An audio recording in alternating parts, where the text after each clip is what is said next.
For today videos, magluto tayo ng tortang talong. For the first step, kailangan nakaano na yung mga talong nyo, yan. Niluto ko na yung mga, nilaga ko na yung mga yan. Takpan nyo lang, tapos tusok-tusokin lang ng tinidor kapag malambot na. Kapag nga pala nagbabalat ako dyan mga day, inuunahan ko yun sa may puwitan. Kung mapapansin nyo, pataas ko siyang hinihila para hindi siya maputol. Dati kasi inuuna ko siya dun sa may dulo, kaso napuputol. Ginagawa ko ngayon is inuuna ko na yun sa may ilalim para hindi siya maputol. Tignan nyo yung pagkakabalat niya. Kuhang-kuha siya lahat. Ayan.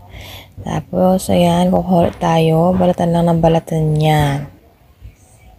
Yan, ganyan. O, yan, napakita ko na malapitan. Doon sa ilalim nyo hilain, pataas. Ayan, o, diba?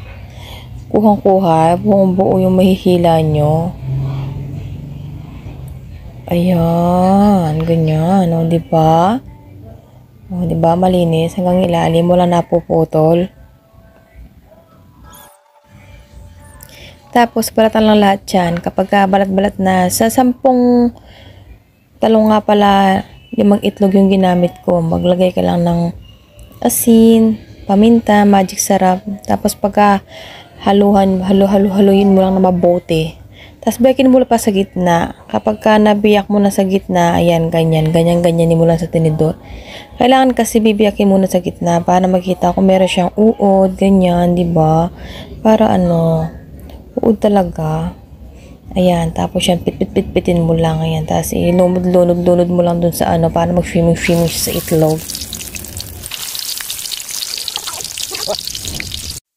Kapag nga pala nagpipirito ka mga day, dalawa yung nilalagay ko para medyo siya malapad. Tapos, lagyan nyo ng lagyan nyo pa ng itlog para medyo siya, anong tawag, marami siyang itlog pag nakikita, ayan. Mamaya makikita nyo yung mamaya, kapag hanguin ko na yan, medyo malapad siya kasi dalawa siya, tapos nalagyan pa ng itlog sa taas, diba?